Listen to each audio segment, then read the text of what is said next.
This is the Troll Patrol, live with JustinFREAKIN. Welcome to the Troll Patrol, live. It's a freaking Warlord's birthday. Happy birthday, Warlord. You want me to tell everybody how old you are? He's 25, celebrating his 25th birthday.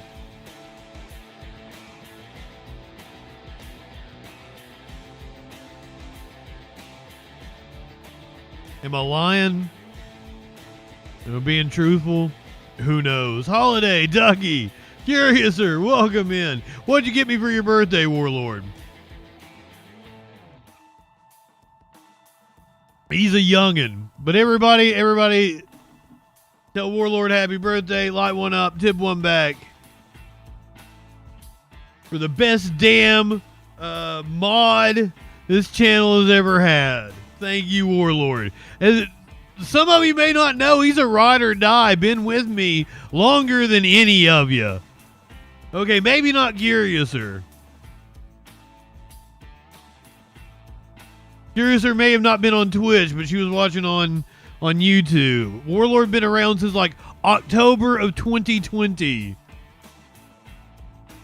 I have found him commenting that far back. When we were just a little small show. Itty bitty. Only had like 3 or 4 people watching me at a time. Much different time period. So light one up, tip one back for Warlord. We love you, pal.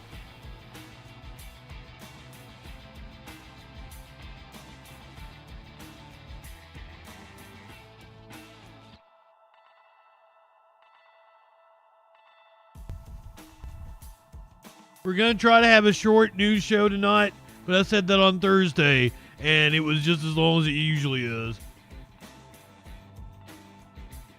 We're going to try to get out of here, and we're going to watch a police chase.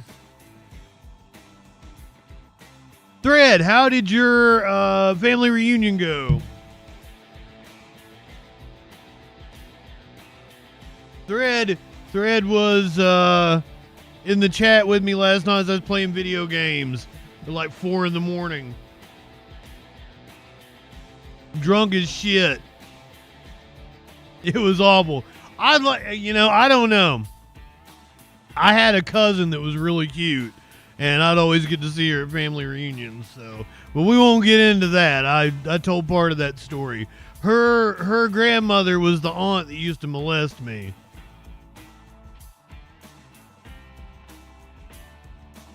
The original GOP mommy.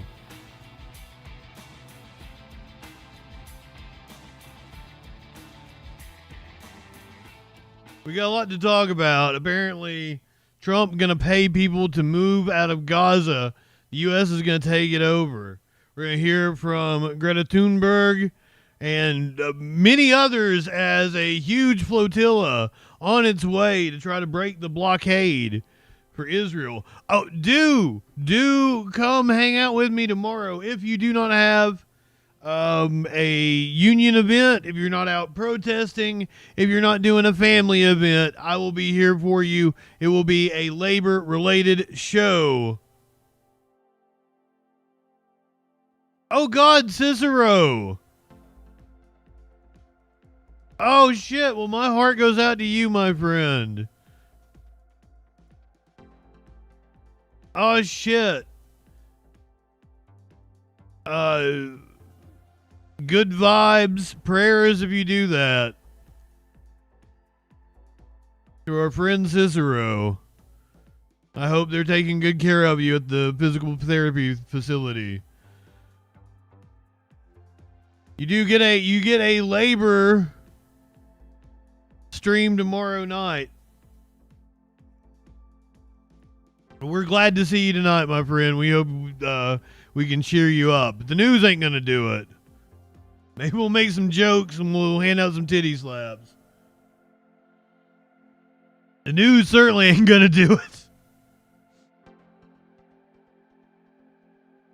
We have a labor-focused stream tomorrow night. So if you're not with family, if you're not with your union at a union event or a protest, do come on by.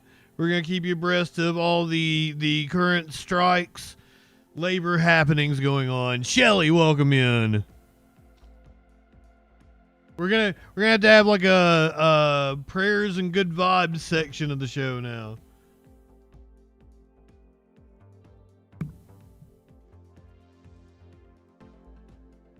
We'll make it a thing. Also, happy birthday to Warlord again. Get all the formalities out of the way. I'm sure it hit like a brick, my friend. I'm so sorry. That is the scourge, and what really breaks my heart, and to bring it back to politics on the political stream, is like we're so close to being able to really actually tackle cancer, and we now have fucking doofuses in charge at all our major health organizations. Who knows how long it's going to set us back.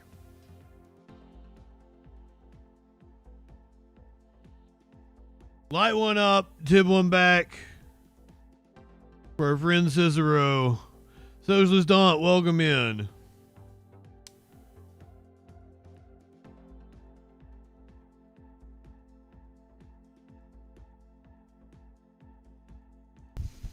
Libertad. I'm sure there's not a single one of us that has not been touched by cancer, had a family member or a friend that has been afflicted with it or passed away from it. It is that widespread. And that's why I'm disgusted by what has happened to our medical establishment through the Trump administration. But let's get to the news. The talk of the weekend has been the health of the president. People wondering if he's even alive anymore.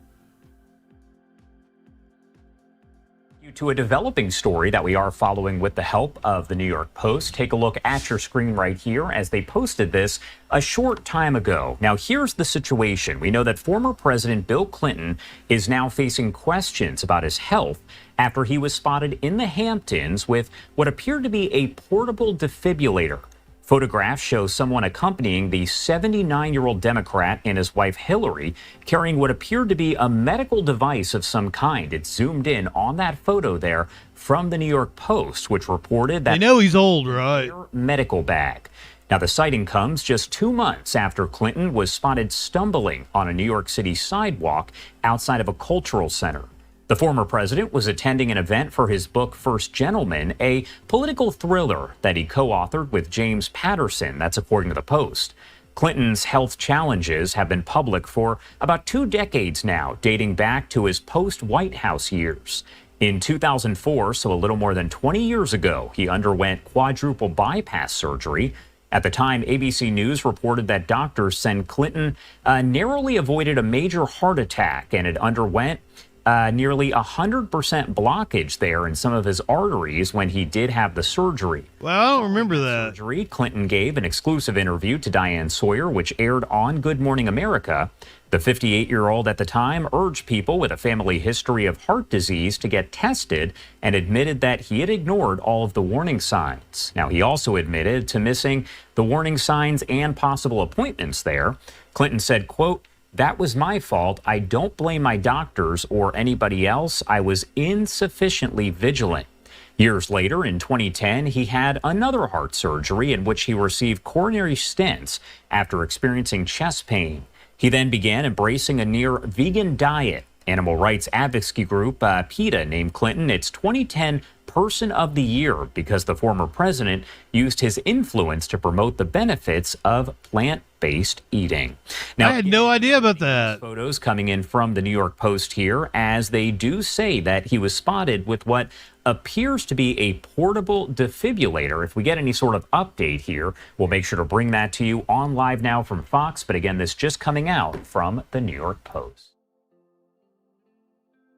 Well, if you've had 2 different heart surgeries and one was a quadruple bypass, then yeah, I can understand traveling with a defibrillator. That makes perfect sense.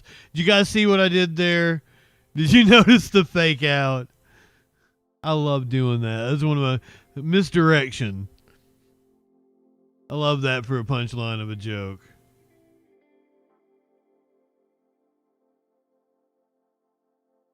So on August 19th, that'd be about 12 days ago.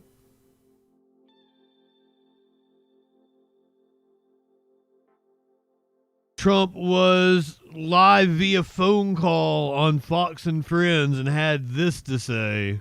Just want to end it. I want to end it. You know, we're not losing American lives. We're not losing American soldiers. We're losing Russian and Ukrainian, mostly soldiers. Some people, as missiles hit wrong spots or get lobbed into cities like Kiev and towns. But, you know, if I can save 7,000 people a week from being killed, I think that's a pretty... I want to try and get to heaven if possible. I'm hearing I'm not doing well. I hear I'm really at the bottom of the totem pole. But if I can get to heaven, this will be one of the reasons. Well, I think I saved a lot of lives with India, Pakistan. They were going at it. The planes were being shot down. That was going to be maybe a nuclear war if I let that go. And I did that through trade. Just want to end it. I want to end it. You know, we're not losing American lives. We're not losing American soldiers. We're losing Russian and Ukrainian. He wants to get to heaven. Some people, as missiles hit wrong spots or get lobbed into cities. He says he's not doing well, but that seems to be in relation to the getting to heaven part. Because he says he's low on the totem pole after that. Like Kiev and towns. But, you know, if I can save 7,000 people a week from being killed, I think that's a pretty... I want to try and get to heaven if possible. I'm hearing I'm not doing well.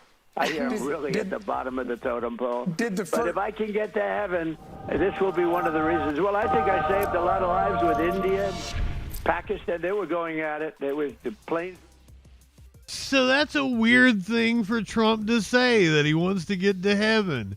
Another weird thing. J.D. Vance says he's prepared to become president if, God forbid, A terrible tragedy happens. This was on Friday. The vice president said he couldn't think of a better on-the-job training than his time in office. On Friday, said he is ready to take on the presidency if, God forbid, a terrible tragedy happens to Donald Trump. In a wide-ranging interview with USA Today, the vice president said he was confident President Trump would see out the rest of his term, but added he had a lot of on-the-job training. He also insisted to White House correspondent Francesca Chambers Trump was in incredibly good health, despite recent questions about the president's physical well-being. Vance said he's got incredible energy, and while most of the people who work around the president of the United States are younger than he is, I think we find that he is actually the last person who goes to sleep. He's the last person making phone calls at night. He's the first person who wakes up and the first person making phone calls in the morning. Yes, terrible tragedies happen, but I feel very confident the president of the United States is in good shape. There is a picture of his hands.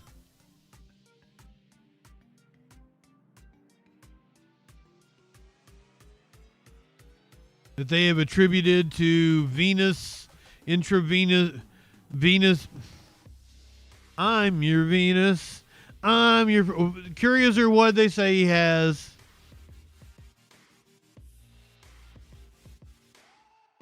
Intravenous blood flow. I have no idea. I don't know what I'm talking about. Vance's comments follow recent concerns over Trump's health after visible bruising was spotted on his hands. Venus insufficiency. It's kind of like Venus being in retrograde. The marks first appeared last summer when then campaign spokesperson Caroline Leavitt, now White House press secretary, attributed them to Trump's constantly working and shaking hands all day, every day. The questions resurfaced last month after a series of photographs showed Trump's ankles to be very swollen, prompting a memorandum from physician to the president, Dr. Sean Barbarella, linking the swelling were a result of chronic venous insufficiency, which he called benign and a common condition for someone of Trump's age. But he disappeared from the public, and multiple Trump-related accounts have been sharing out pictures and video that weren't from this weekend. The mysterious case, we're reading from Midas Touch, the mysterious case of disappearing Trump continues to leave more questions than answers with each proof of life post put out by him. Trump has not appeared or spoken at any public event in 5 days. He has carefully avoided getting anywhere near the press, and his supporters continue to post videos of him on the golf course from months ago, claiming they were from this weekend. The press got a quick photo of Trump as he got in his car to supposedly go to the golf course today. He was wearing a strange gray hat that I have never seen him wear before. Later, he posted a photo of himself sitting on a golf cart, claiming that he was playing today with former NFL coach John Gruden. However, none of the usual sources posted any video of him actually playing. Gruden was forced to resign his position as head coach of the Las Vegas Raiders after a series of disparaging, homophobic, and misogynistic emails were leaked to league officials. That's apparently an old photo. Someone on X also posted that this photo of Gruden appears to be identical to the hat, clothes, socks, and shoes that he was wearing when he posted a photo of himself playing golf last week on August 23rd.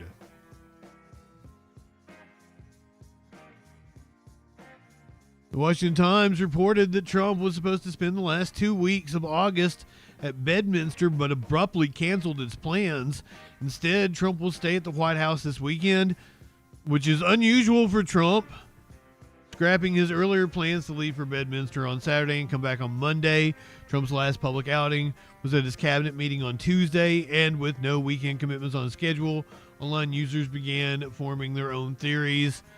At 4:42 p.m. today, Trump's Truth Social account posted, "Never felt better in my life," in all caps.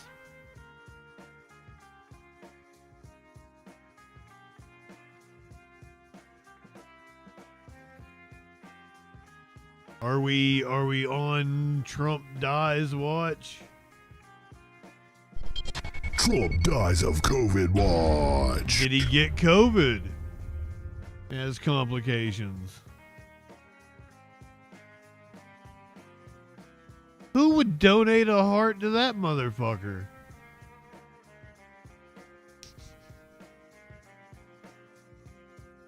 Just absurd.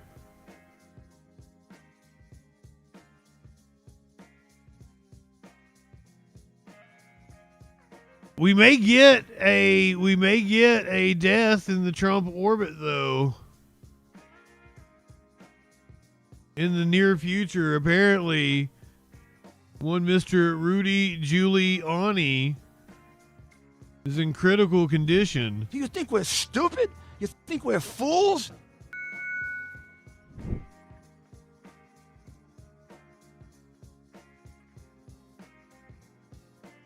Don't make me talk about Joni not running, because I might cry.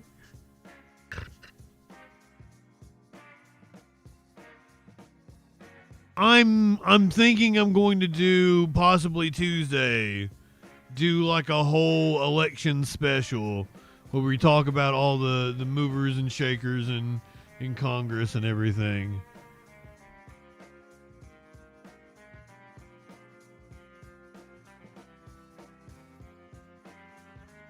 I apparently in critical condition, seriously injured. And she'll have more mommy time now. But I do kind of, I've kind of moved on. This is, Susan Monterez. She's the woman that Trump appointed to head the CDC, who was on the job for a month and now has resigned in protest. Dr. Susan Monterez now has more time on her hands, and she can absolutely be my GOP mommy.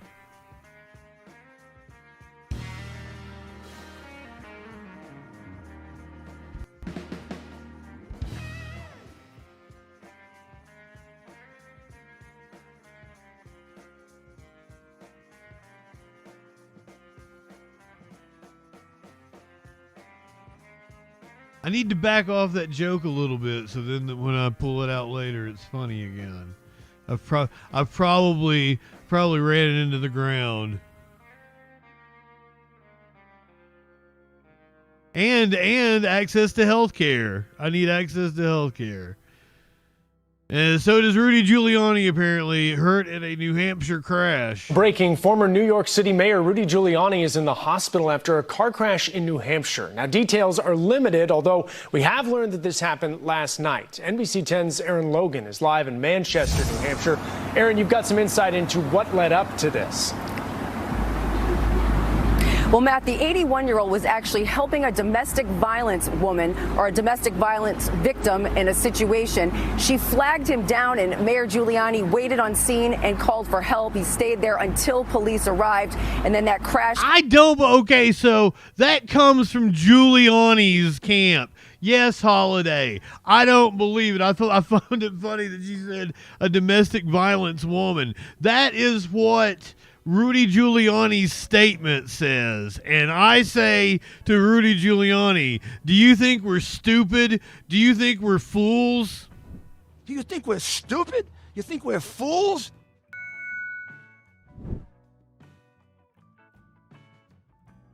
Now, it is possible that she was a domestic violence victim if Rudy Giuliani was the one doing the domestic violence. There is more to this. More is going to come out. Violence victim in a situation. She flagged him down, and Mayor Giuliani waited on scene and called for help. He stayed there until police arrived, and then that crash happened shortly after. We just got word from New Hampshire State Police just minutes ago about what exactly happened during that crash. They say it happened last night just before 10 p.m. on Interstate 93 in Manchester. They were investigating Look at that bugger. Violence incident that we mentioned on the southbound side, and that's when they noticed a collision in the northbound lane. State police say 3 people were hurt, including former Mayor Rudy Giuliani, who was a passenger in a Ford Bronco driven by a Michigan man. They say the investigation determined that a Honda HR-V driven by a 19-year-old woman from Concord, New Hampshire, hit the back of that Bronco that Giuliani was in. State police say both cars went into the median and were badly damaged. Now, Giuliani's head of security, Michael Ragusa, said he was diagnosed with a fractured spine, multiple cuts and bruises, and injuries to his left arm and lower leg. Ragusa says his business partner and medical provider were called to the hospital to check on him. And this afternoon, Ragusa posted on X, that Mayor Giuliani is in good spirits and recovering tremendously. He also said that this was not random. Mayor Giuliani's son also posting on X saying that he is thankful for all the people. Not random. For now, we're live in Manchester, New Hampshire. Aaron Logan, NBC 10 Boston. Glad to hear he's recovering well. Aaron Logan. Fractured spine. That's not something you recover well from.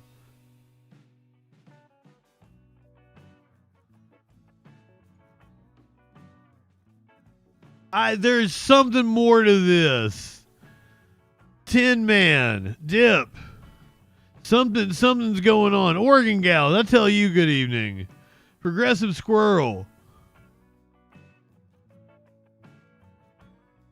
Ponder Monkey. Alien. And everybody needs to tell Warlord happy birthday. Happy birthday to our British boy. Oh my God.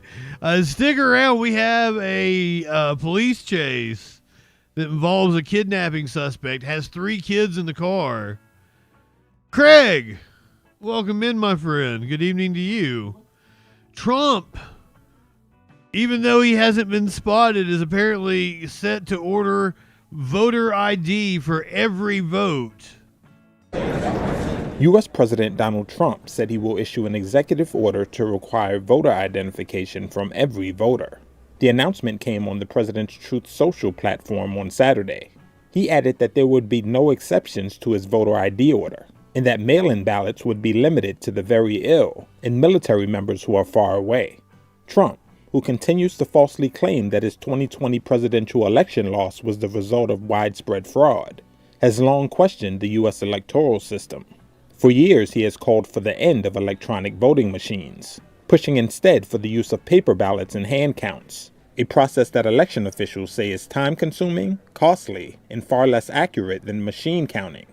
We, as a Republican Party, are going to do everything possible that we get rid of mail-in ballots. Earlier this month, Trump pledged to issue an executive order to end the use of mail-in ballots and voting machines ahead of the 2026 midterm elections. However, federal elections are administered at the state level, and it is unclear whether the president has the constitutional power to enact such a measure. In the 2026 midterms, Democrats will be seeking to break the Republicans' grip on both the House of Representatives and the Senate to block Trump's domestic agenda. And I'm pretty sure the Republicans know they're going to get slaughtered. Their policies have been incredibly unpopular.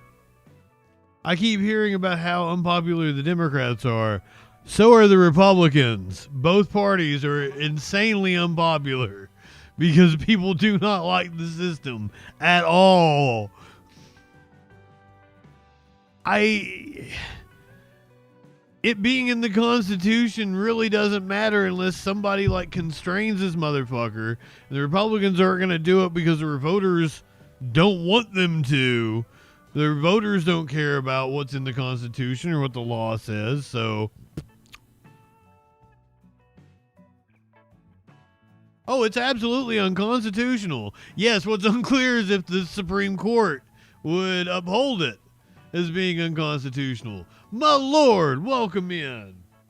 Last week, we did multiple stories about how different agencies are being purged of actual experts, replaced with loyalists. One of those stories was about FEMA. We had a whistleblower about FEMA saying that the administration is playing politics and making everyone less safe.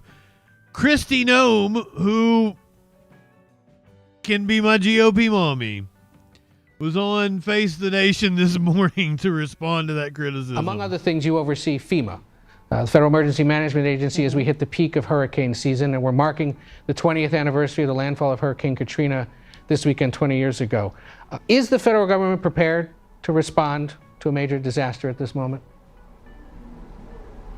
We are absolutely more prepared than the last administration and doing a much better job responding to the disasters we've already experienced since President Trump has been in the White House. We've had over a dozen, close to 20 different. Well, I wouldn't move my pets in with just her. since President Trump has been the president of the United States, and we have deployed resources twice as fast as FEMA ever has in the past, gotten people on the ground over 100% quicker than any other administration has. In fact, with the disasters that we saw that were so horrific and devastating in Texas and New Mexico, North Carolina, we've had people on the ground within hours responding to those families that were in crisis. So FEMA is consistently doing a much better job than it has in the past, and we're going to continue to stay on guard and make sure that we're there to always support these local states and these local emergency. Well, the dog had it coming. You guys don't understand. A chance to run their disaster operations. I bring this up because part of I'm dispute from a totally bullshitting. former FEMA employees who wrote to Congress this past week raising concerns about the agency's ability to respond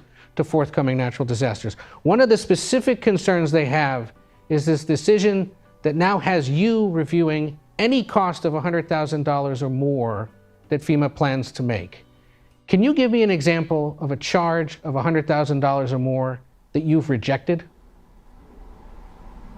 Yeah, absolutely. We paid hundreds of thousands of dollars, millions of dollars to a one-woman firm to deliver to us 30 million meals, and she delivered only 50,000 to us. And it was a one person that the federal government had contracted with in order to deliver 30 million, and I don't know how they ever expected one person to do that. We had a person that was being paid hundreds of thousands of dollars to book meetings that of less than 10 to 15 people, and with no meetings that we saw that were productive or couldn't be done by sending an email. Over and over again, we're looking at these contracts and looking at the fact that, are they duplicative? Are they just supporting woke ideologies, DEI, or are they actually doing disaster response, which is what FEMA's job is to put in place operations to support states and local governments to take care of people.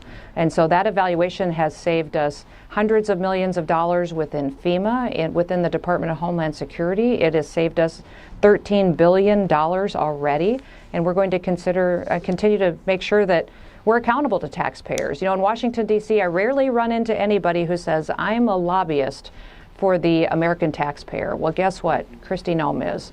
Every day I get up and I think the elected officials are supposed to be. And are these dollars? That's literally their job. The law says they should be doing. I'm going to make sure that they go there and they're spent what's appropriate according to the law, and that the taxpayers understand that it's a worthwhile effort. At least 20 of the people who signed this letter were current FEMA employees, and they've been placed on administrative leave.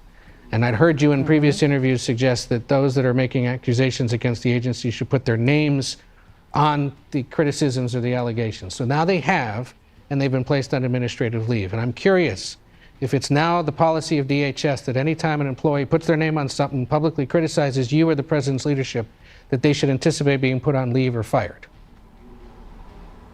This letter was signed by many people anonymously. There was some who had their names on there, and those who had their names on there were temporary contract employees who had worked for the Department of Homeland Security for less than a year. Individuals who are not long-term FEMA employees who grab a hold of the mission to be there to go and serve individuals and are deployed across the country and have for years to make sure they're responsive to families in their time of need. So absolutely every employee will be evaluated as to if they're doing their job and if they're doing it appropriately. And my hope is that every single person within the Department of Homeland Security, but also in this government, gets up every day wanting to make America safer, wanting to do their job and to contribute to that in a very productive way. Kristi Noem, not the only Not the only woman in the Trump administration trying to cut the workforce. Carrie Lake over at Voice of America plans to fire more than 500 employees.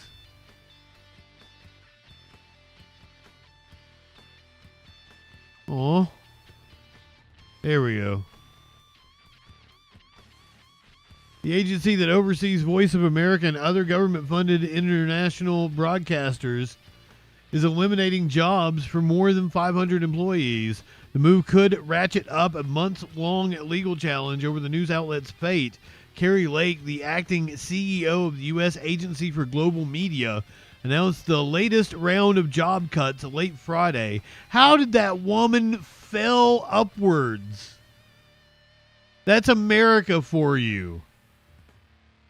She keeps losing elections and she falls upwards. U.S. District Judge Royce Lamberth had ruled separately that the Republican administration had failed to show how it was complying with his orders to restore VOA's operations. His order on Monday gave the administration one final opportunity short of a contempt trial to demonstrate its compliance. He ordered Lake to sit for a deposition by lawyers for agency employees by September 15th. On Thursday, Lamberth and Abramowitz could not be removed without the approval of the majority of the International Broadcasting Advisory Board. Firing Abramowitz would be plainly contrary to the law, according to Lamberth, who was nominated to the bench by Republican President Ronald Reagan. This is a Reagan judge ruling against Trump. Lake posted a statement on social media saying that her agency had initiated a reduction in force, eliminating 532 jobs for full-time government employees. She said that the agency will continue to fulfill its statutory mission and will likely improve its ability to function. I look forward to taking additional steps in the coming months to improve the functioning of a very broken agency and make sure America's voice is heard abroad where it matters most. A group of agency employees who sued to block VOA's elimination said Lake's move would give their colleagues 30 days until their pay and benefits end. We find Lake's continued attacks on our agency abhorrent. We are looking forward to her deposition to hear whether her plan to dismantle VOA was done with the rigorous review process that Congress requires. So far, we have not seen any evidence of that. In June, layoff notices were sent to more than 600 agency employees. Abramowitz was placed on administrative leave along with almost the entire VOA staff. He was told that he would be fired effective August 31st. The administration said in a court filing that it planned to send RIF notices to 486 employees of VOA and 46 other agency employees, but intended to retain 158 agency employees and 108 VOA employees. The filing said the Global Media Agency had 137 active employees and 62 other employees. That's a lot of fucking numbers. But then you take my 75% chance of winning and then add 66 and 2/3%. I got 141 and 2 chance of. Carrie Lake over here on a firing spree. And Thur, thank you for being a freaking follower. Cricks, welcome in. Not the only judge ruling against Trump. Multiple rulings against Trump. A judge has blocked his ability to deport Guatemalan minors. They were apparently sitting on the tarmac. In another blow to Trump's immigration, the order came down. A judge today blocking the administration from deporting hundreds of Guatemalan children who had crossed the border without their families. This emergency order came after the court was notified the children were in the process of being removed from the U.S. So the attorneys representing these kids say it's an attempt to send them back to their home countries in a way they argue is against the law. Our immigration reporter Armando Garcia joining us now with the story. So what is the status? What's the status of these kids?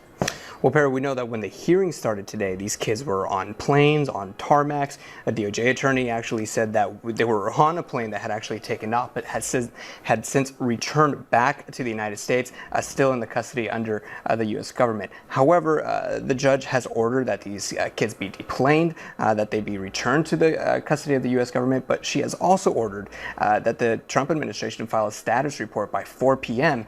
detailing the whereabouts of these kids. It's now 5-something, and they haven't done it yet.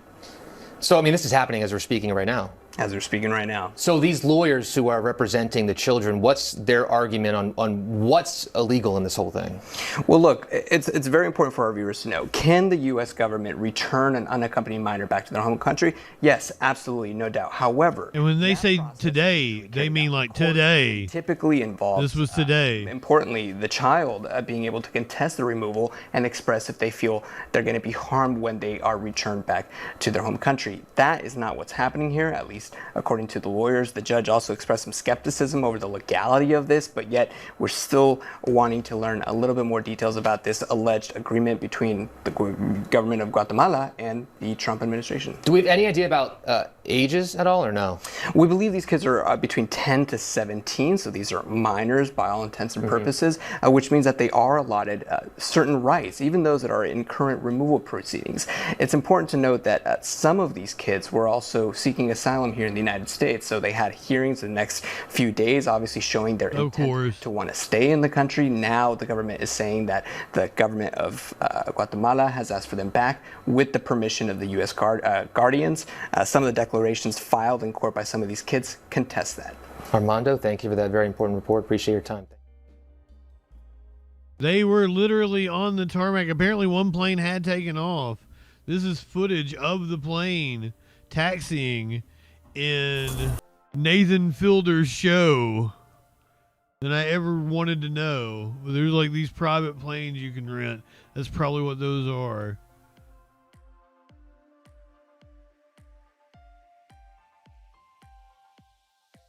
Tim Vox, welcome in.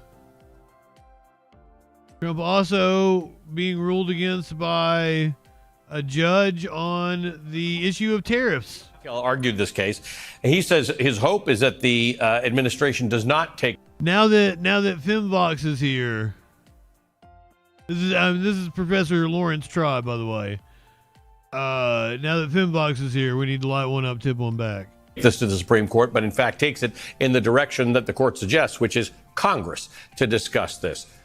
I have no such hope. On one hand, Congress seems to do Donald Trump's bidding. On the other side, these people have been facing these town halls at all times and understand that Americans do not see the benefit of sweeping, unrestricted, unbounded tariffs. I think it's obvious that going to Congress is not on the agenda of the Department of Justice. As you said, they've already said that they're going to appeal. What is peculiar about the case is not the merits. On the merits, I think Neil Katyal is right, and the 7-4 decision of this court was clearly right. The International Economic Emergency Powers Act War Machine, welcome in. All kinds of authorities to the president, more perhaps than the framers would ever have imagined, but it does not delegate to the president the power to basically replace Congress's carefully designed tariff scheme with tariffs of his own across the board on virtually every country, on almost every product. There are targeted tariffs that the court did not strike down. They didn't strike down the tariffs on various implements that might be relevant to a war, national security, steel, that kind of thing. But the across-the-board tariffs and the tariffs that the president is using, for example, to punish Brazil because its chief justice wants to hold its prior dictator, Bolsonaro, accountable to the law, and Bolsonaro is a friend of Trump's. That kind of thing is not within the International Act. But that's just the merits. The posture of the case is a slow-walking posture. Not only did the court say that it would suspend its ruling's effectiveness until mid-October, but it also sent the case back to the Court of International Trade to reconsider the propriety of a Professor, take a drink of water. in light of the criteria. I hear it. The Supreme Court. I know what cottonmouth sounds like. Those injunctions in the case of Trump against Casa. So the case to the trial court. The trial court, it confronts a very complicated issue about whether this is one of those cases where universal injunctions are appropriate. While the trial court is considering that issue, the administration is appealing to the Supreme Court. The Supreme Court has all kinds of procedural things it could do to slow walk things. It can say, well, until the trial court has decided whether to uphold the universal injunction that it initially entered, we don't have to do anything. Remember how it slow walked all the president's criminal appeals. So we could see this going, into and past the midterms, for heaven's sake. Yep. And in the meantime, these obvious exercises of power that really belongs to Congress will stay in place. One of the interesting things about the opinion is how it reached into the debates for ratifying the Constitution. It recalled that Tom Paine asked the key question in the convention debate. That's how old this motherfucker is. How he calls him Tom. That this he knew him personally. A king. And the answer that James Madison gave him was, well, he can't become a king because we haven't given him the power of the purse. It's only the people's representatives who can reach into their pockets. Right. And what this president is doing is reaching into everybody's pocket by imposing a tax. Yep. Taxation without representation. I think I heard that slogan somewhere. But he claims they're all paying it. At some point, I don't know how many times we can explain to people, you pay it. You or whoever sells you the goods pay it. But it's at that level. It's not. China's not paying it. One of the things the president said, and one of the arguments that he's used with respect to why this should be in his purview, is that these are international emergencies, and sometimes he talks about fentanyl or whatever the case is. He has said, he posted on social media in response to this decision tonight, he said, he rebuked the federal appeal court decision, warning that a court order blocking his tariffs, quote, would literally destroy looks like, is it Beaker? States of America. Literally destroy the... That's actually just not true. I don't think it's makeup. I think he's just brown, Curiouser. Anyone destroying the United Cancel Curiouser. I think I know who it is, and he lives at 1500 Pennsylvania Avenue. That's what's destroying the country. If anything, he's ripping apart the Constitution, paying no attention to its limits. He's got a filter on. If he wants to do it, he can do it.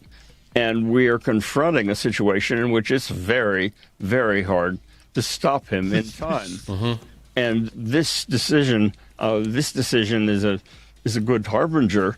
And by the way, of the 11 judges, not one questioned that this was a tax. Of course it's a tax. The question really is it a tax that Congress has authorized? Right. And the court has said that, as Mr. Katyal pointed out, if something is a major question that affects the whole economy... Bunsen! Yeah, he looks like Bunsen. Assume that Congress has given the president the power to do it just because there are some words that might include it. And here, the only words they could find are the words regulate. It gives the power in response to emergencies to regulate.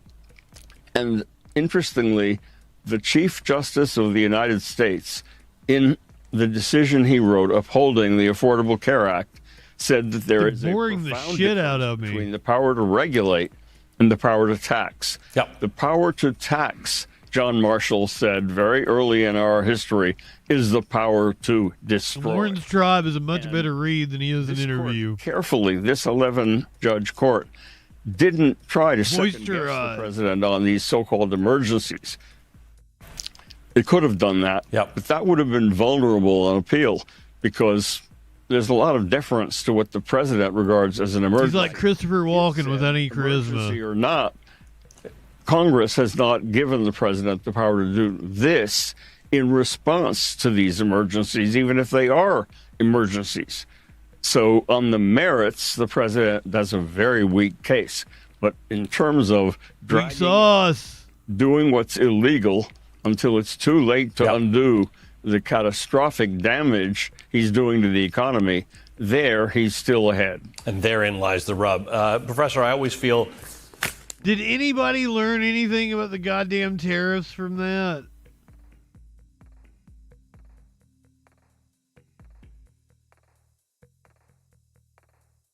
I feel like I did a disservice to my chat. It just delved into making fun of how they looked. I thought we would learn about tariffs from Professor Tribe. I'm very thirsty now.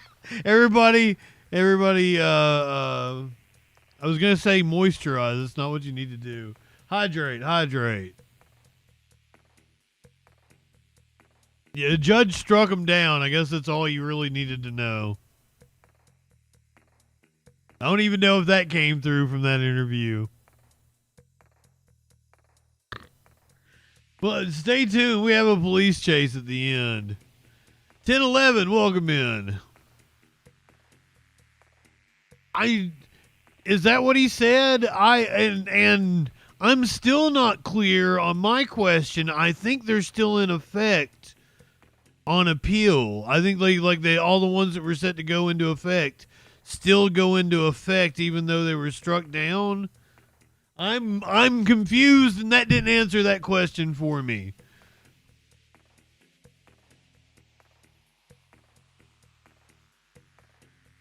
Ali Vesci has been there for like a decade or more, hasn't he?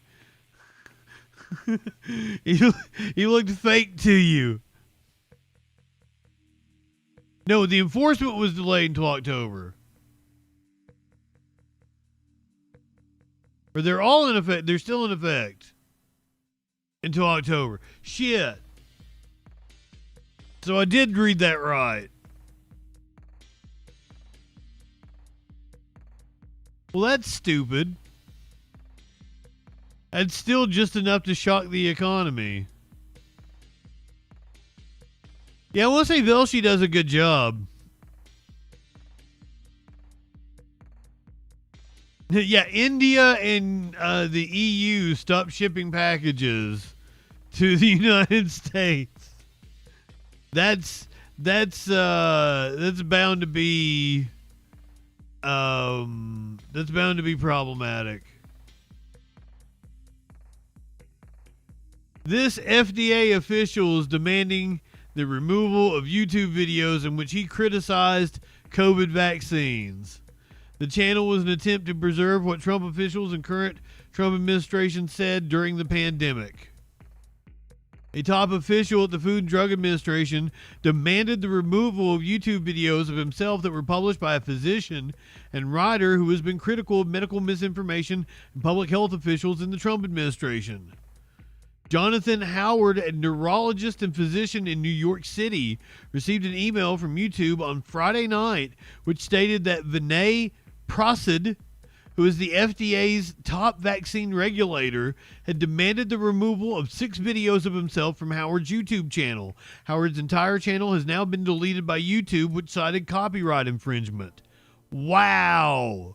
The now defunct channel contained about 350 videos of doctors and commentators, including Prasad, Robert F. Kennedy Jr., the Secretary of Health and Human Services, and Jay Bhattacharya. I'm sorry. The Secretary of Health and Human Services and Jay Bhattacharya, the head of the National Institutes of Health, which has been collected by Howard from their social media accounts. Creating the channel, Howard told The Guardian in an interview he had attempted to preserve what these individuals had said during the early years of the pandemic, including comments that Howard said exaggerated the dangers of the COVID vaccine to children, and in some cases minimized the COVID infection, among other issues. The videos were nothing more than a collection of what other doctors said during the pandemic, including doctors who are extremely influential and who are now the medical establishment. The Guardian requested a comment from the Office of Public Affairs at the Department of Health and Human Services and attempted to reach Prasad through personal email addresses and by a listed mobile phone number. No one responded to a request for comment. When YouTube notified Howard of the demand request, it included an email address for Prasad, which is identical to the email address that is linked to Prasad's now inactive podcast called Plenary Session. Prasad, a former oncologist at the University of California, San Francisco, is now head of the FDA's Center for Biologics Evaluation and Research, CBER, which makes him the chief vaccine regulator in the U.S. He was a vocal critic of Peter Marks, who previously led the CBER and was widely respected for his role in Operation Warp Speed, the initiative that developed and manufactured and helped distribute the COVID-19 vaccines. Marks was forced to resign by Kennedy.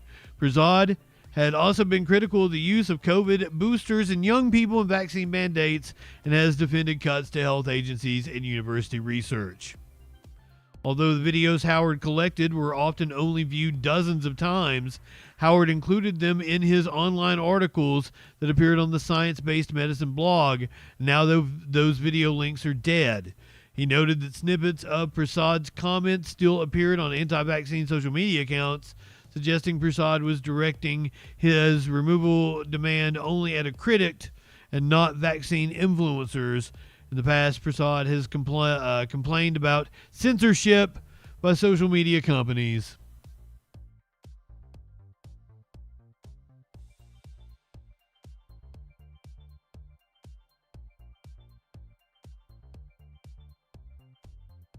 This is scary shit.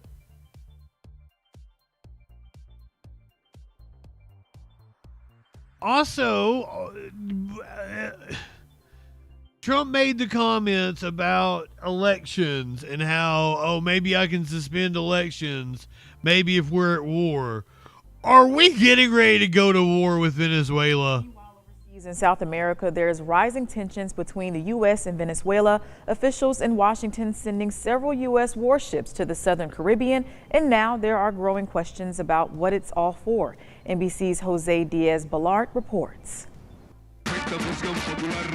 In Venezuela's capital, leader Nicolás Maduro putting his military on display, accusing the United States of preparing an invasion.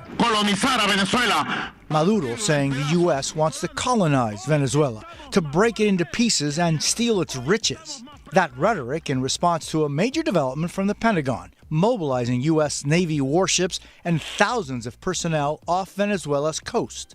The goal, according to the U.S., is to confront the drug cartels operating in the region. And the president is prepared to use every element of American power to stop drugs from flooding into our country and to bring those responsible to justice. The Trump administration doubling the... I disagree. I want more drugs. More drugs in this country.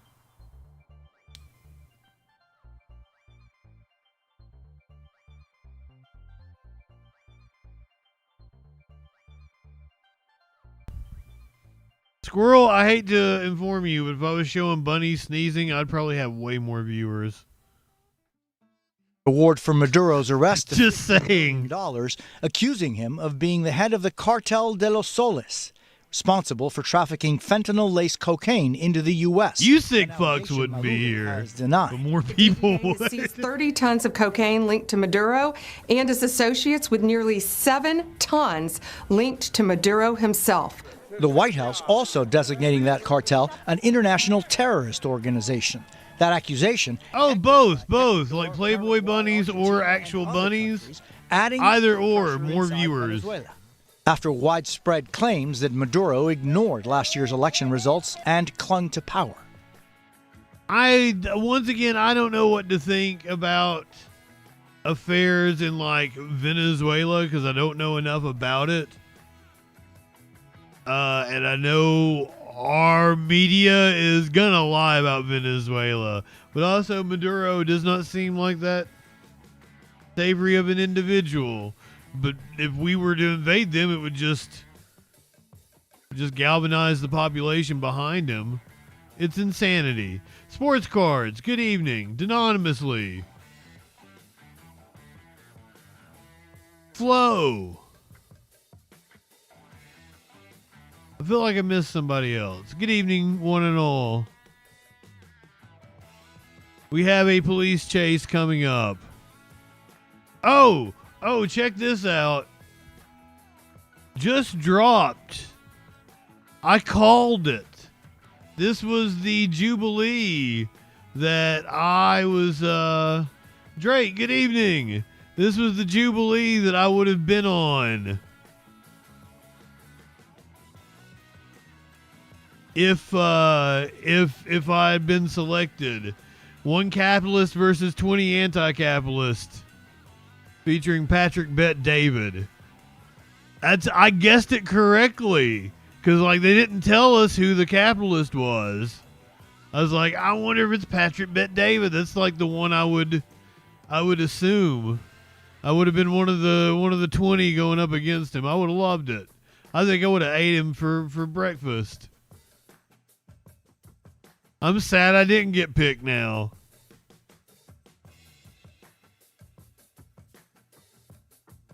Oh, I'm sure they're all red flags.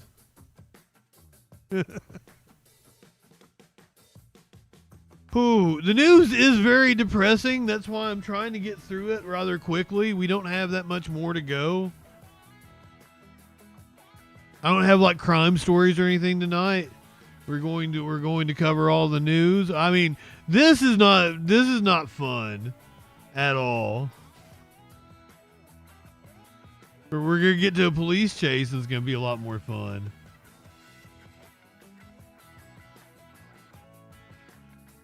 There is a small stipend for being one of the 20. And that's what I was expecting they were going to tell me I could come if I could pay my own way.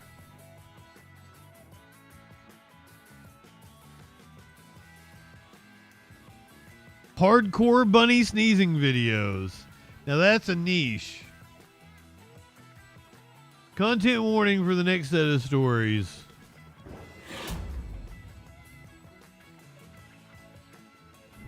And then we'll try to get to shit that's a little more lighthearted. The U.S. would control Gaza and displace all its people under a new plan. This is apparently the Trump plan. The entire population of Gaza would be relocated, and not to the U.S., I'm sure. And the United States would take control of the Palestinian territory under a plan being considered by the Trump administration. This is what the Washington Post reported today. The enclave reduced to rubble in Israel's war prompted by the Hamas attack of 2023. I don't know about prompted. Would be transformed into a trusteeship administered by the United States for at least 10 years. Another goal of the plan, modeled on President Donald Trump's stated vision of making it the Riviera of the Middle East, is to transform Gaza, land which the Palestinians want to be a part of a future state, into a tourism resort and high-tech hub. It calls for at least temporary relocation of all of Gaza's population of 2 million, either through voluntary departures to another country, or if this is ethnic cleansing. Literally, what I am describing to you is ethnic cleansing. Either through voluntary departures to another country or into restricted, secured zones inside the enclave during reconstruction. Gaza residents who own land would be given a digital token by the trust in exchange for the right to develop their property. They're gonna give them Bitcoin.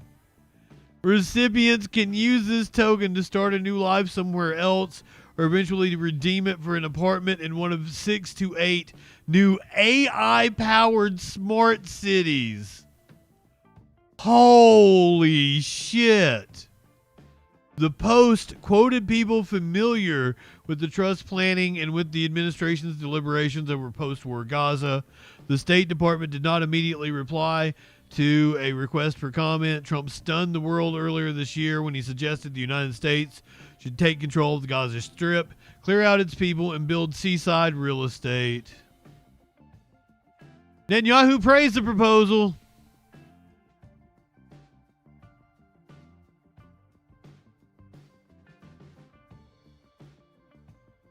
The largest flotilla yet is on its way right now to break the Israeli blockade. What is colonization? What is Zionism? What is imperialism? That learn what is their own country and the fake liberties on their own country. These young people, this million of people of this new generation that learn this from the Palestinian people, they'll never again get back to sleep. They'll never again believe their lies. So that's why we know that we are about to see a major shift coming on. But the problem is that we have a sense of urgency. Every 10 minutes, a Palestinian children is killed in Gaza. Every 1 day, at least 2 or 3 children are starved to death in Gaza. So that's why we need to hurry, because the sense of urgency needs to be maximum right now.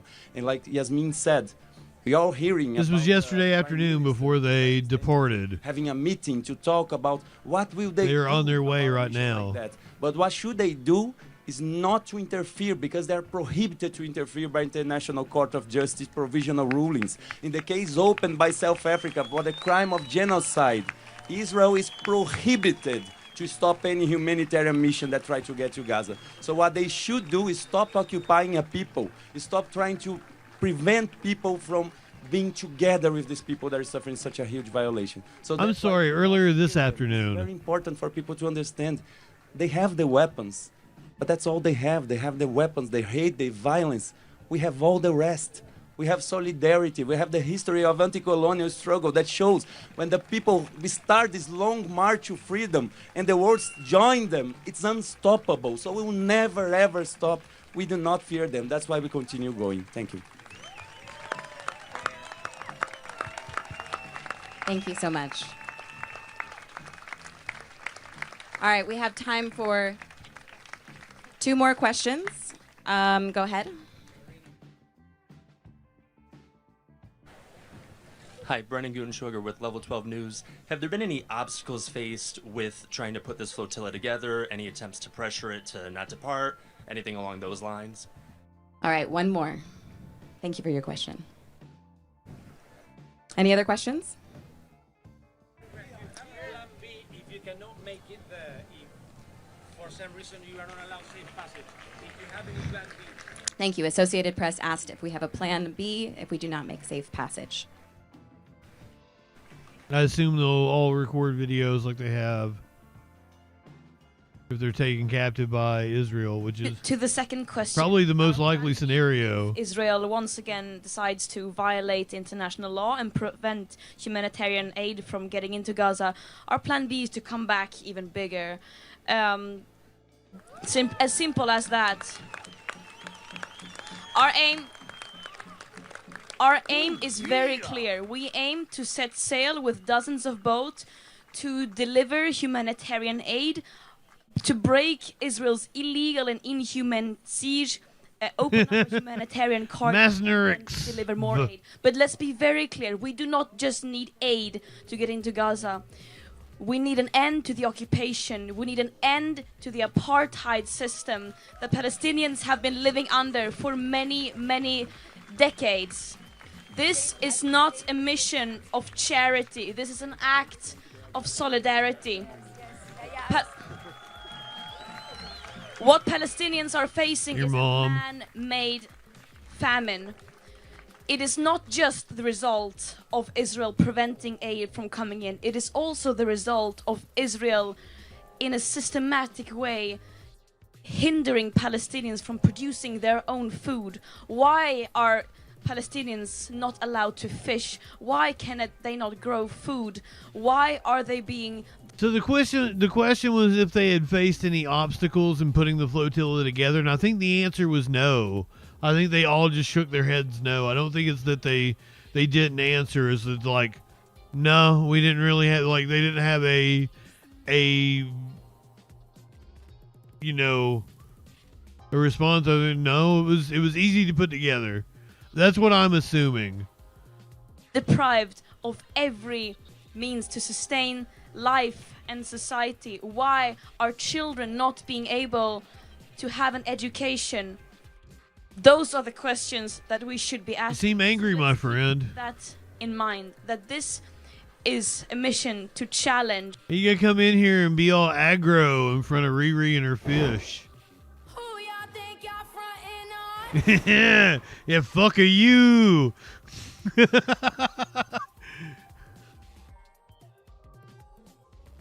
No titty slap for you, my friend. The extremely violent business as usual and an international system that is failing to uphold international law and preventing states such as Israel from committing the worst possible war crimes. Hey, Greta's like 23 or 24 now, isn't she?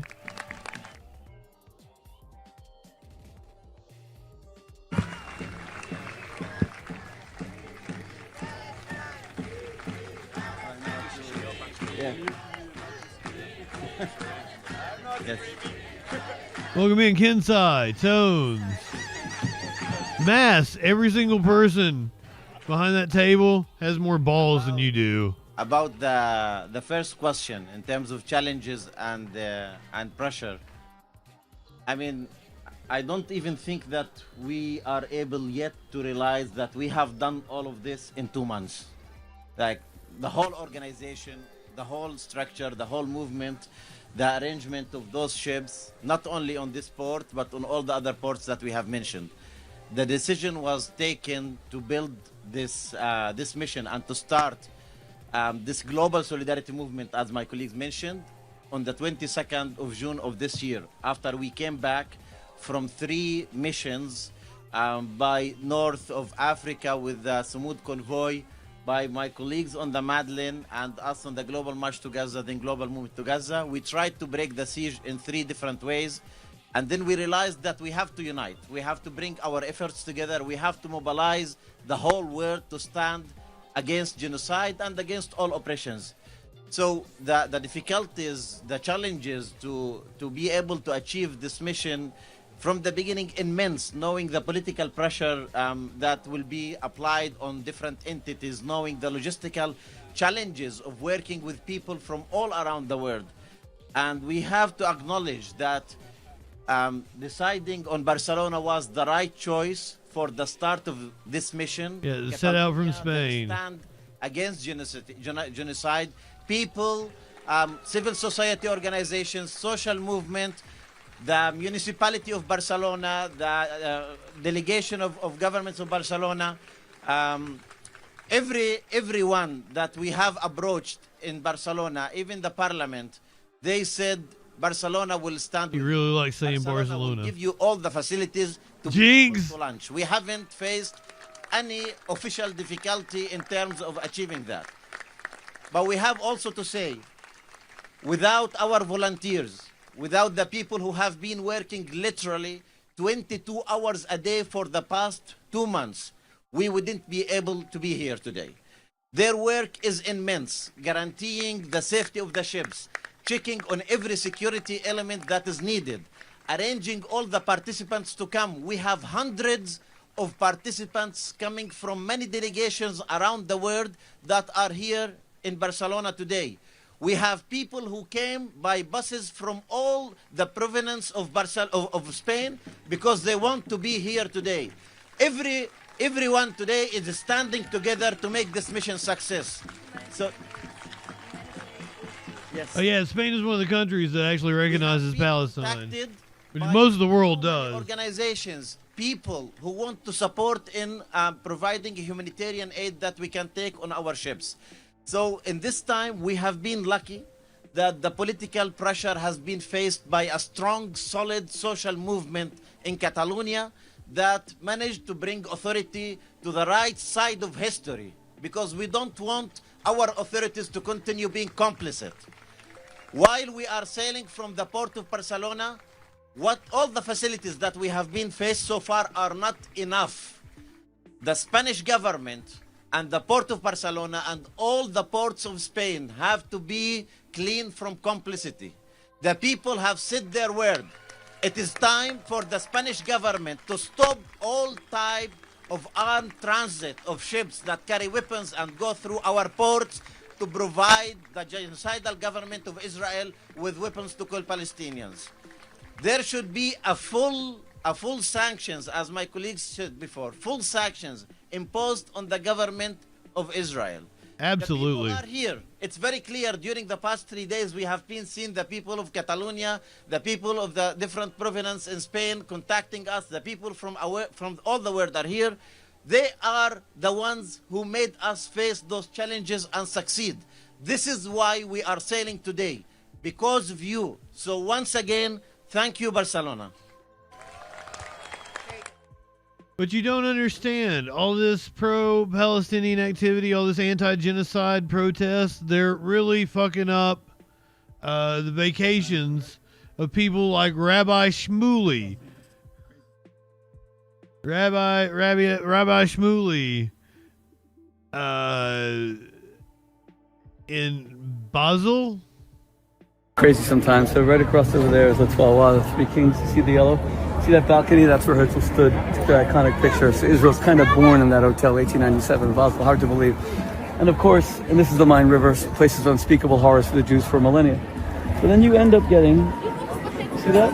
There's a Free Palestine march right outside the hotel. I'm sure they're targeting it specifically because that's where Herzl was. I don't know where they're marching now. I hope. And you know what? I see some of these marches. They have to come here and ruin my little mikvah thing at the Main River, where Herzl took that picture and where the state of Israel was kind of crafted and born. Give us one day of a break, guys. Give him a break. So right across the Give him a break. See the yellow? See that balcony? That's where Herzl stood. Took the iconic picture. So Israel's kind of born. Give him a break, guys. He just needs one day rest. And this is the Main River, places of unspeakable horrors for the Jews for millennia. So then you end up getting... Be reminded of the genocide that Israel is committing. Right outside the hotel. I'm sure they're targeting it specifically because that's where Herzl was. I don't know where they're marching now. I hope. And you know what? I see some of these marches. Have some couth. Ruin my little mikvah thing at the Main River. Poor Rabbi Shmuley. Picture where the state of Israel was kind of crafted and born. Give us one day of a break, guys. That face. Give Rabbi Shmuley a break, guys.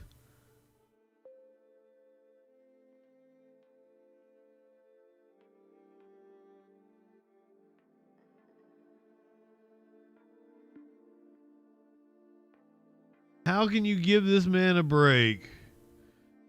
How can anybody rest while there's injustice like this going on in the world?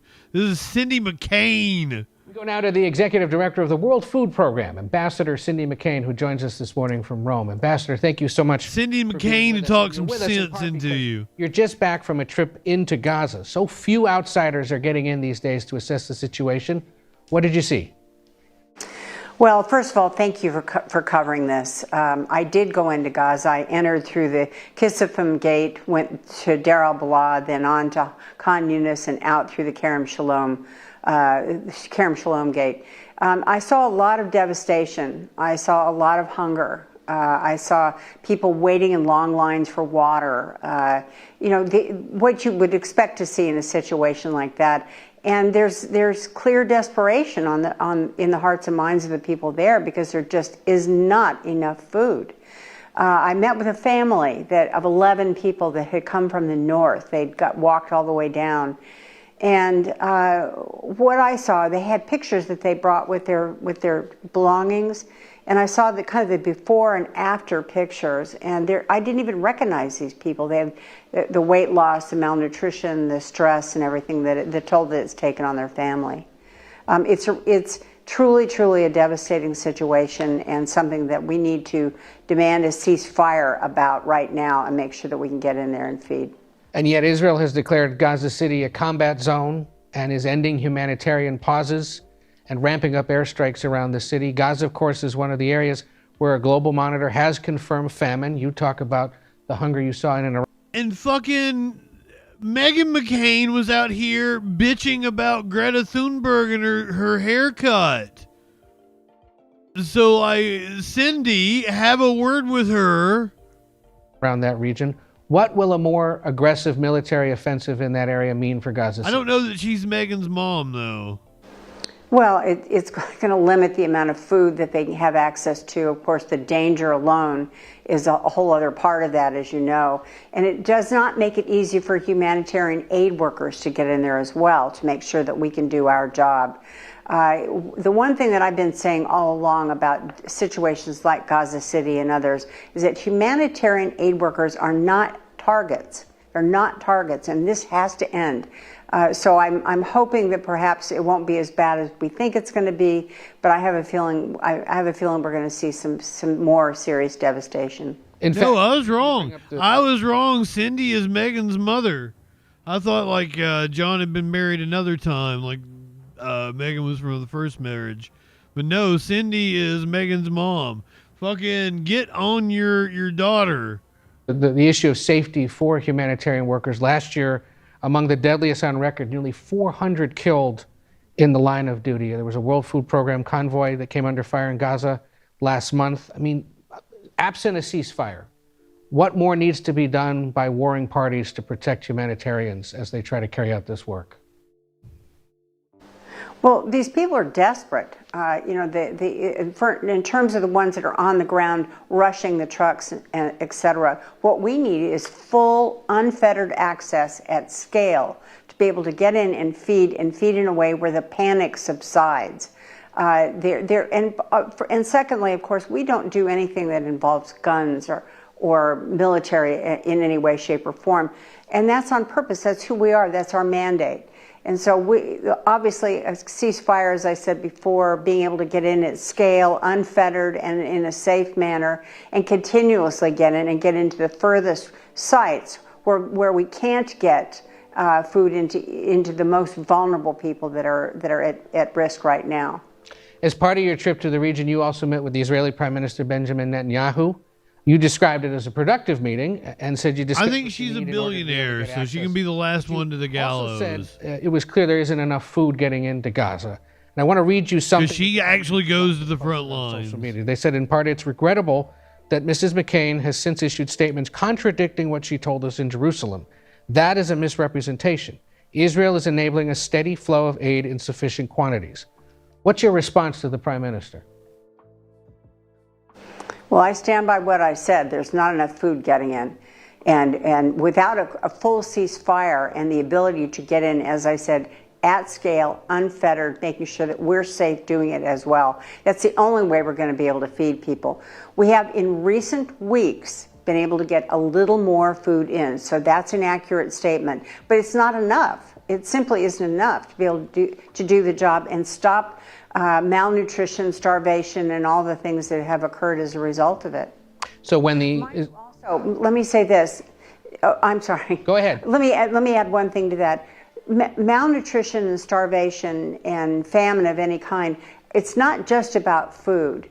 It's about water. It's about medicine. It's about the ability to treat the entire body of a person who is undernourished or malnourished in that way. So it involves more than just the food trucks, although that's very important, but it also involves things, special feeding for children, as well as medicine and water that need to all get in. Let me shift you to another part of the world, because it is the World Food Program after all. And Sudan is the other part of the world that is in the midst of famine. Earlier this month, one of your convoys was attacked while delivering aid in that country as well. What challenges are you facing there trying to get food to the people who need it in Sudan?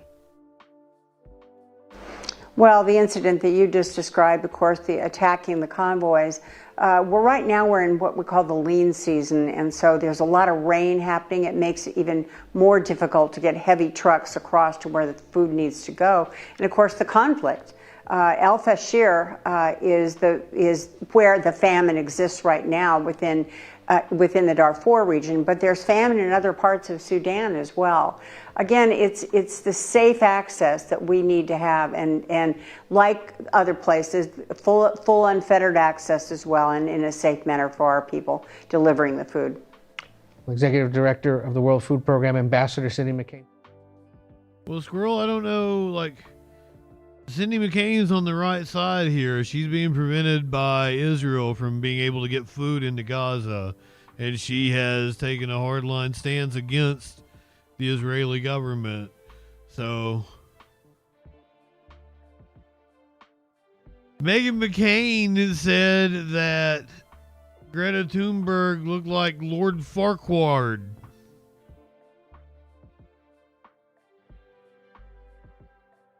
Got to change her hairstyle if she wants to be taken seriously in politics, which I don't think Greta gives a shit about politics. Because right now she's looking more like a fairy tale dictator than a voice for change. The conservative commentator shared a clip of the 22-year-old political activist talking about a mass global uprising in the face of genocide, fascism, and colonization perpetrated by governments. McCain couldn't seem to focus, however, writing on X, "I refuse to take anyone talking about politics seriously with uneven bangs and this shitty Lord Farquaad hair." It's a pretty ruthless assessment. We'll let you take a look at the pics. Some are laughing at McCain's comments, while others say it's a cheap shot from the daughter of former presidential candidate John McCain. She certainly wouldn't want anybody making fun of her daddy. She'd start crying and be like, "How dare you!" In any case, Meghan's clearly got opinions on fashion and politics, and she's telling Greta she looks like a real org these days.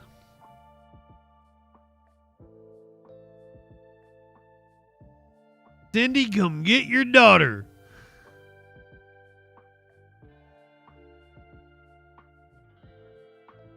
This one's a heartbreaker.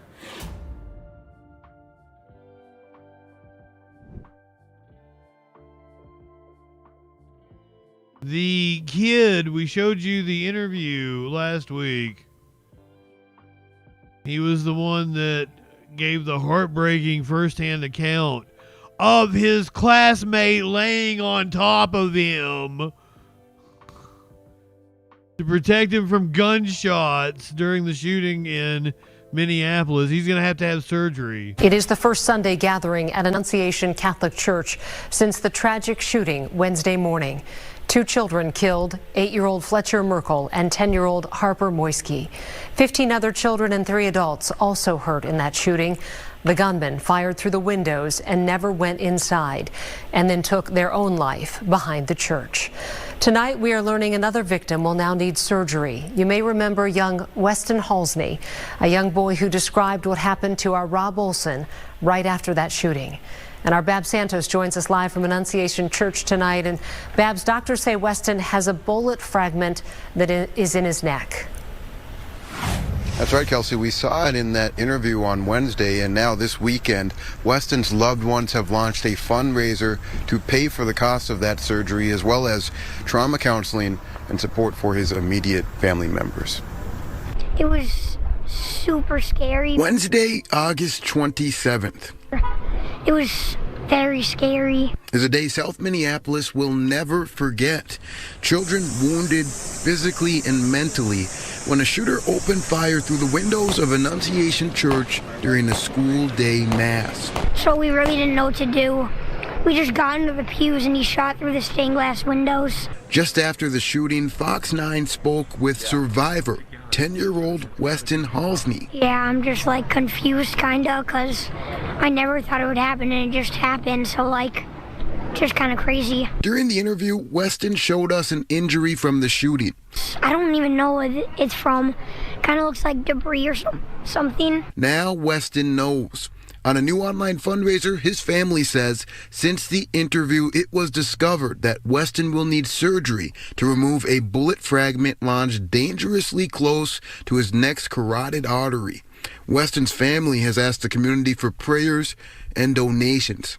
Meanwhile, in another update, my friend got shot in the back. He's in the hospital right now. Last week, Weston told Fox 9 about the heroic actions of his friend Victor. And then my friend Victor, he was like laying on top of me, like making sure I was safe, and he got hit.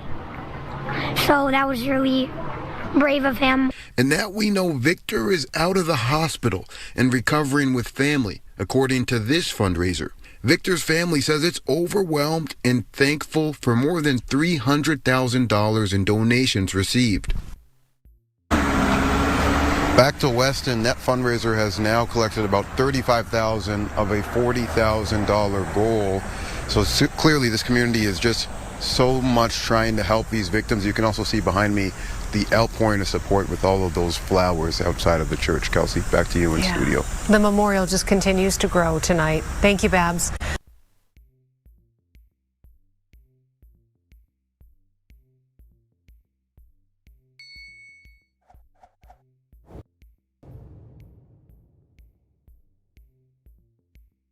Let's get a hot take on school shootings, besides the one I just put up on screen.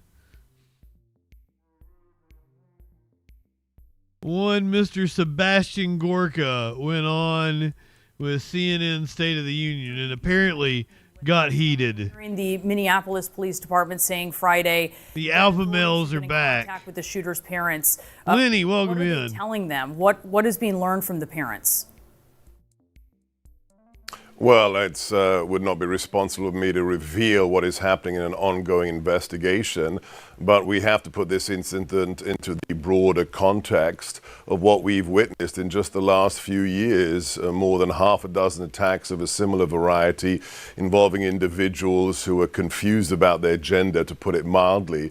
And then, as you mentioned at the top of your monologue, we have the videos, we have the statements from the dead shooter that were clear. I am standing behind my original assessment that this was a Nazi that knew all about optics and claimed to be trans because they knew that the right would run with it and make a big deal about it.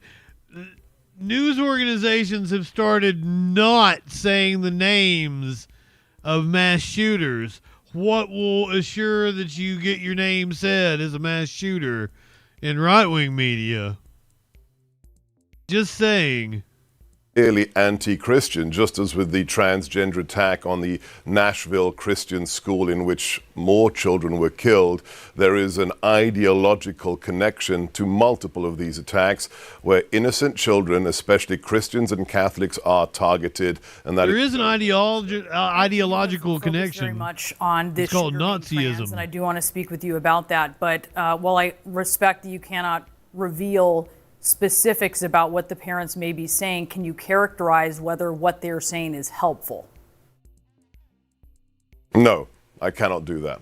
That would be utterly inappropriate from a policy position in the White House. We leave that to the local police authorities and to the FBI. Okay, so let me ask you about this. 96%. Oh, Gorka's back in the White House? I had no idea. He's apparently Trump's deputy assistant. Of attackers when you're looking at the U.S. Secret Service National Threat Assessment Center, looking at 172 mass attacks in the U.S. between 2016 and 2020, 96% were non-trans men. So I know you're focusing on this shooter being trans. The shooter was trans, and that is certainly of note. But are you missing the bigger shooter had a name change? When you zero in on that, instead of more broadly these school shooters as an epidemic, and you perhaps miss the through line that connects them all? Well, no, because your facts obfuscate two things. You are using data based upon the predominant gun violence, which is gang-on-gang violence with zero ideological content. If you remove all of that, the gang violence on the streets of Chicago, LA, Detroit, then you come down to a much smaller data set. So it's like those shows that right-wingers commit the overwhelming causes so many deaths, and then fail to note that the majority of the stats they are using refer to also suicides by gun, which of course is not what we are talking about here today. So let's concentrate on mass shootings at schools, specifically Christian or Catholic schools, then the data set is wholly different. So don't conflate different. Specifically Christian and Catholic to make a schools. political point. There was an ideological content to this attack. That's what terrorism So like is. the two It's schools. not because somebody didn't get the drug deal they wanted.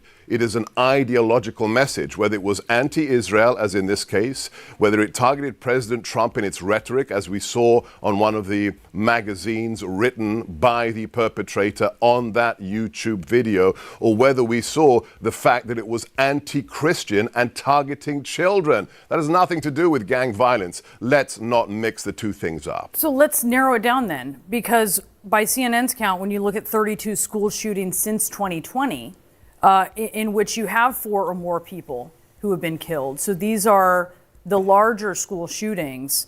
Only 3 of 32 of those shootings were committed by transgender shooters. Yeah, forgive me if I don't go with CNN stats, okay? CNN has proven itself to be wholly inaccurate in all kinds of things for the last 10 years, perpetrators of the Russia hoax, and that we didn't have an open Oh, wow. So please forgive me if I don't take your stats for Of granted. course. All right, You it's get simple confronted math. with facts. 2 of 32 That's ad hominem. It's distortions.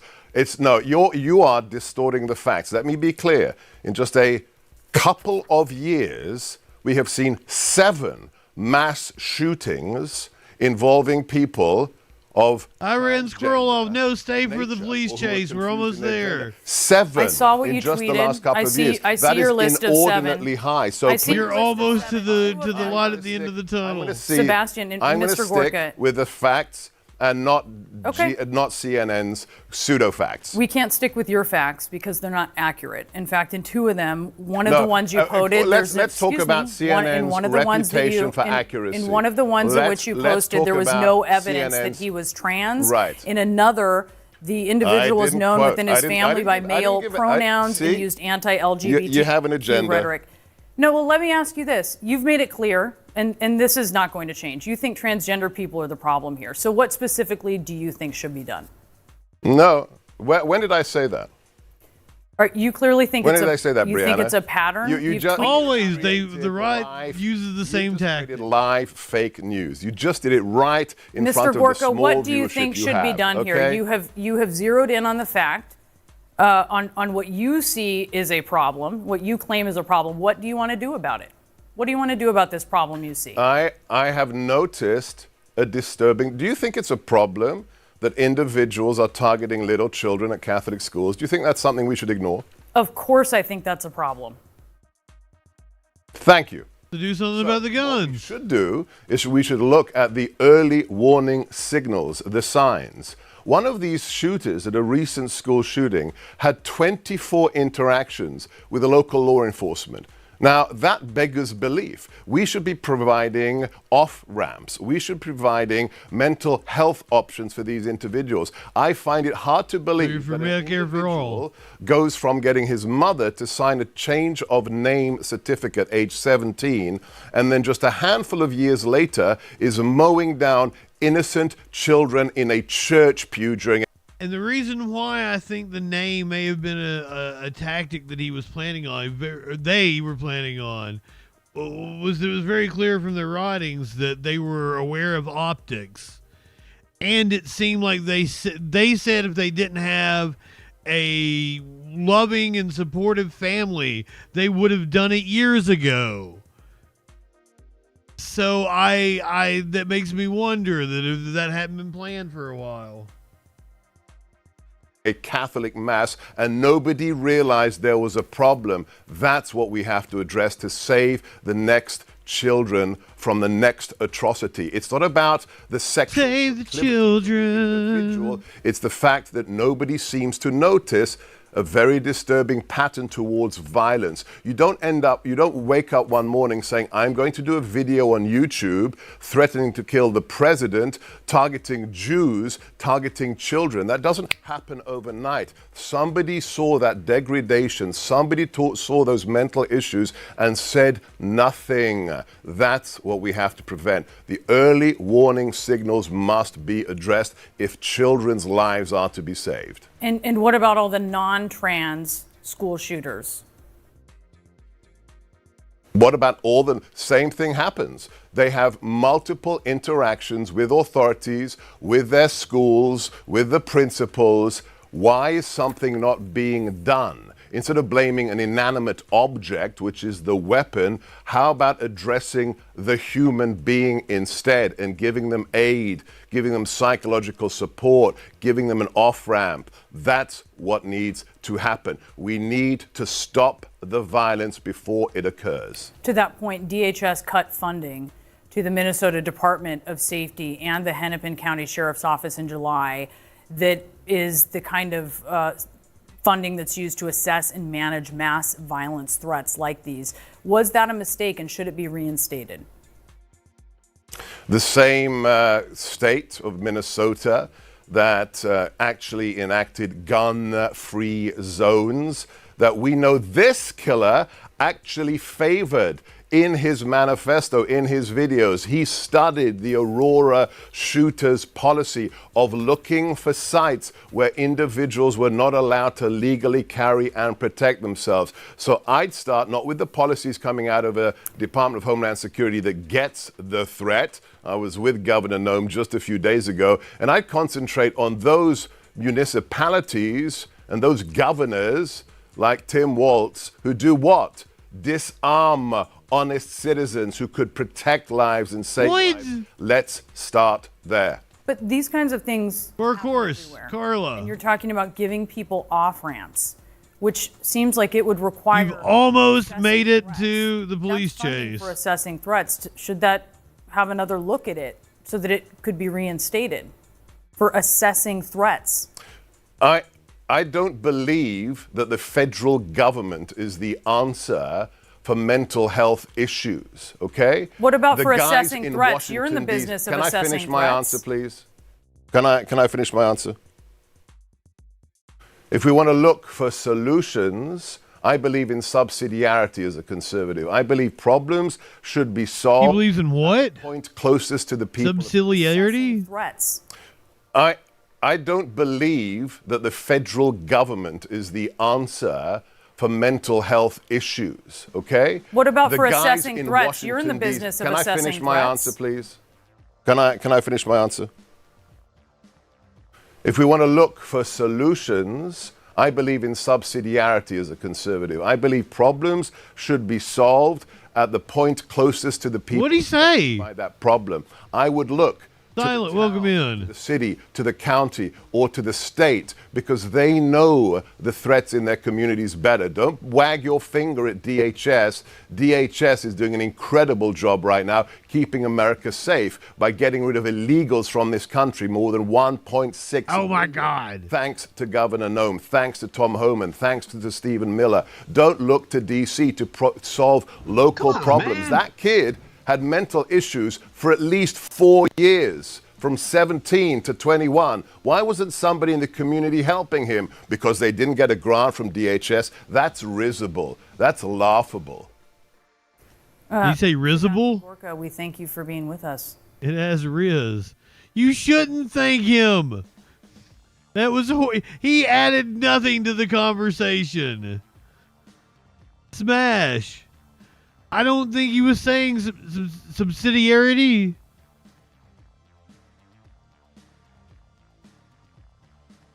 Did he like subsidiary? Like, did he say it like stutter on it, and he put like an extra? Cause like that wasn't what he said, but maybe it was. Maybe that was what he said. Also, welcome in, Smash. There's a Maynard right here.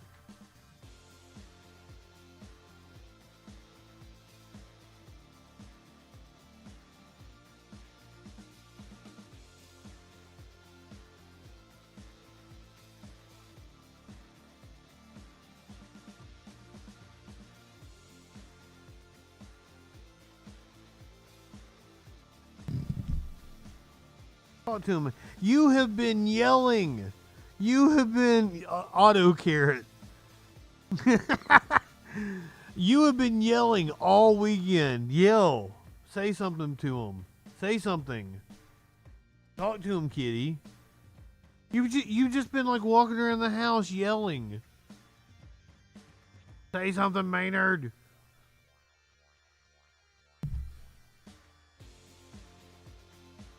Well, I guess not.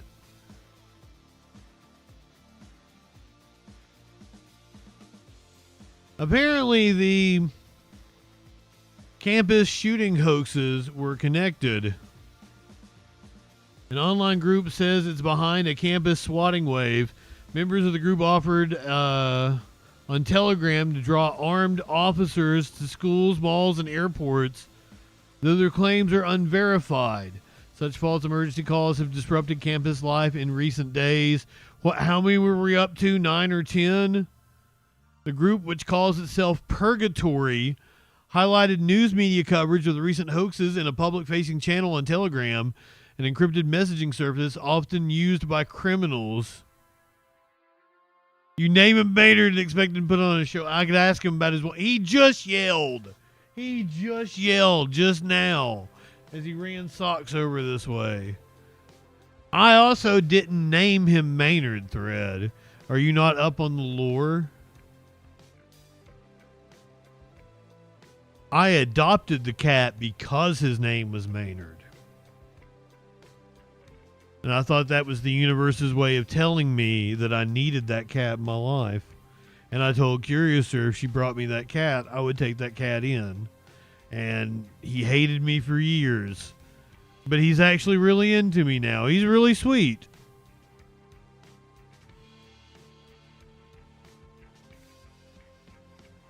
Since we're on the topic of concerts, there was a huge concert in MetLife Stadium the other night.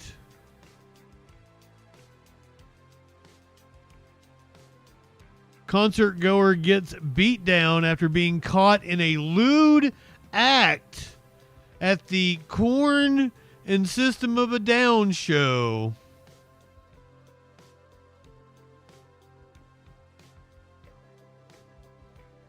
Editor's note, this article contains a video showing a concert goer engaging in lewd behavior and subsequently getting a beatdown from another concert goer.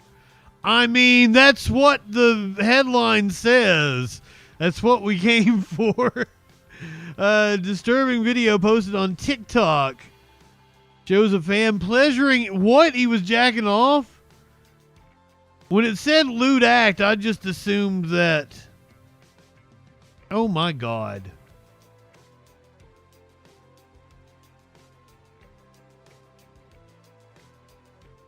Also not it.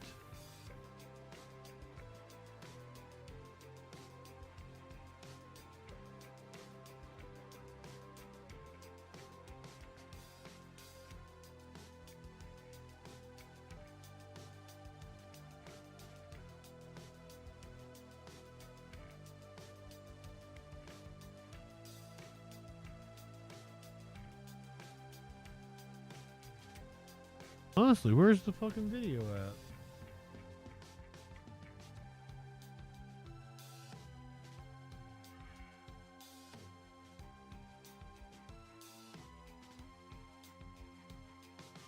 Jesus, why was that so difficult?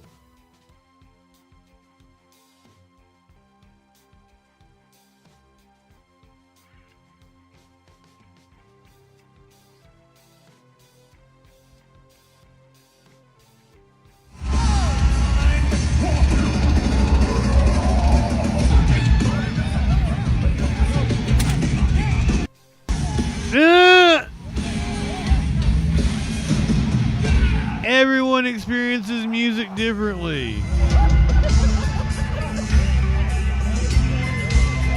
Does Korn make you hard?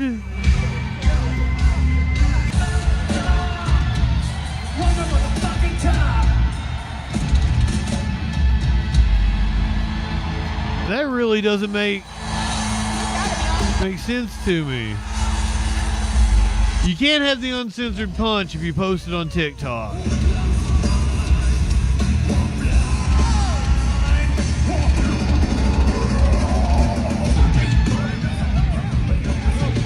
This dude's just like, fuck you.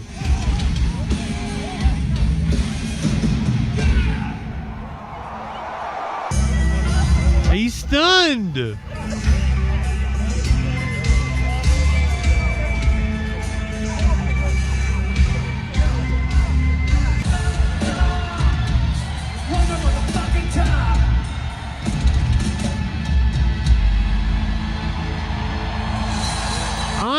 I'm stunned.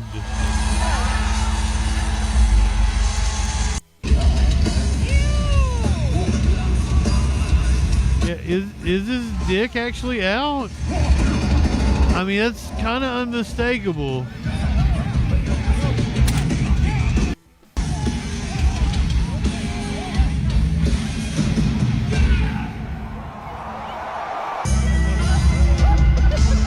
Is his dick hanging out when the cops take him out?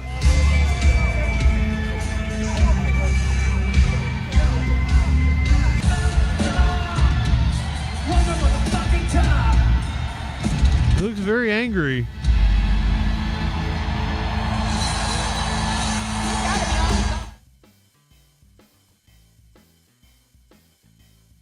Well, that's a thing that happened.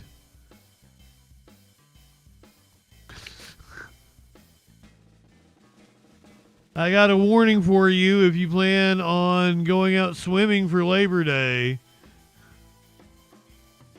Beware of...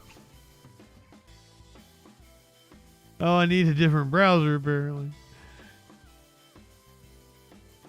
Beware of fecal contaminant. You don't want to get the pink eye.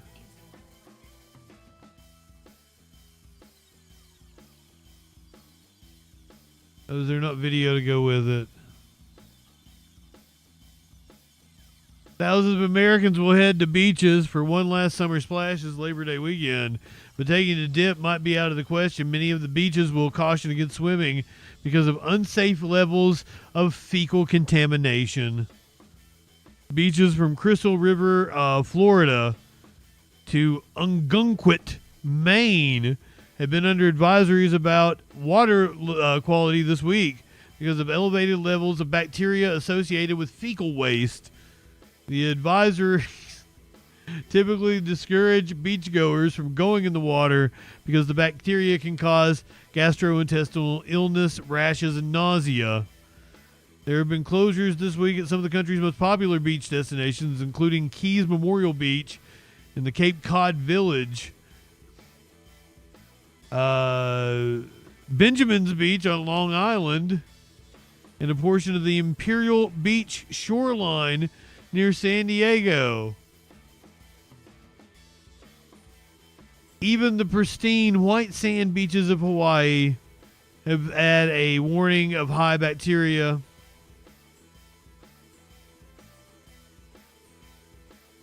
Too much shit in the ocean. We've put too much shit in the ocean, ladies and gentlemen, and non-binary friends.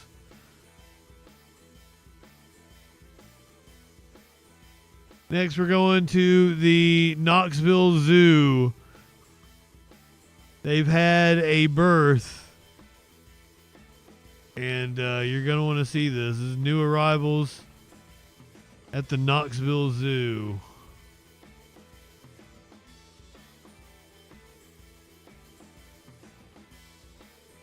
Welcome, 2 male red panda cubs.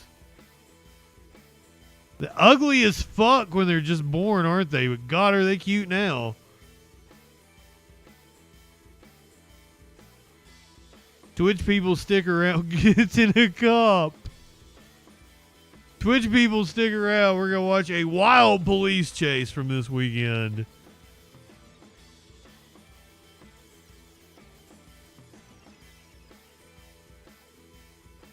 What these red panda cubs look like now at about, 3 months old?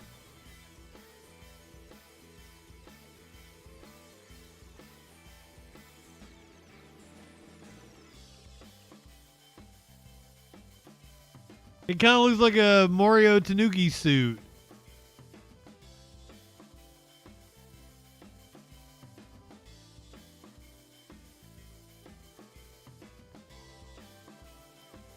So YouTube, Kick, Rumble, D-Live, Podcast. Light one up, tip one back. It's all right to have a little fun before you hit the sack. I'm JustinFREAKIN. Tomorrow night, we've got the Labor Day special. All labor stories. We'll get decked out in our labor graphics, as we do every May Day and Labor Day. So if you're not joining a protest, hanging out with your union friends, having a family get-together, please come hang out. Get a dose of your labor report here on the Troll Patrol tomorrow night. We'll see you then.